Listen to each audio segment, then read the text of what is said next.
Praise lord. April 27వ తేదీ 2024. ఈరోజు దేవుని వాక్యము పేతురు రాసిన మొదటి పత్రిక 4వ అధ్యాయము 8వ వచనము. ప్రేమ అనేక పాపములు కప్పును గనుక అన్నిటికంటే ముఖ్యంగా ఒకని ఎడల ఒకడు మిక్కటమైన ప్రేమ గలవారై ఉండుడి. అవును క్రీస్తునందు ప్రియమైన వారలారా, దేవుడు ప్రేమాస్వరూపి అయి ఉన్నాడు. మానవుని పట్ల దేవుడు కలిగి ఉన్న ప్రేమకు నిదర్శనమే ఆ వెలుగైనటువంటి క్రీస్తు నరునిగా పరమను వీడి ఈ లోకంలో సాధారణమైన మానవునిగా మనలో ఒకరిగా జన్మించెను.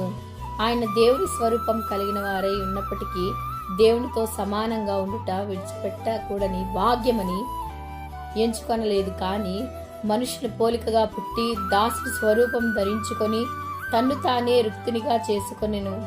మన పాపములన్నిటినీ క్రీస్తు ప్రేమ కప్పివేసెను, కడిగివేసెను. మనం కూడా ఆ క్రీస్తు ప్రేమను కలిగి ఇతరులను ప్రేమించదము. ఈ వాగ్దానం మనందరి జీవితంలో నెరవేరునుగాక. ఆమేన్. ప్రేయర్ టవర్ మినిస్ట్రీస్ లో మీ సహోదరి. God bless you all.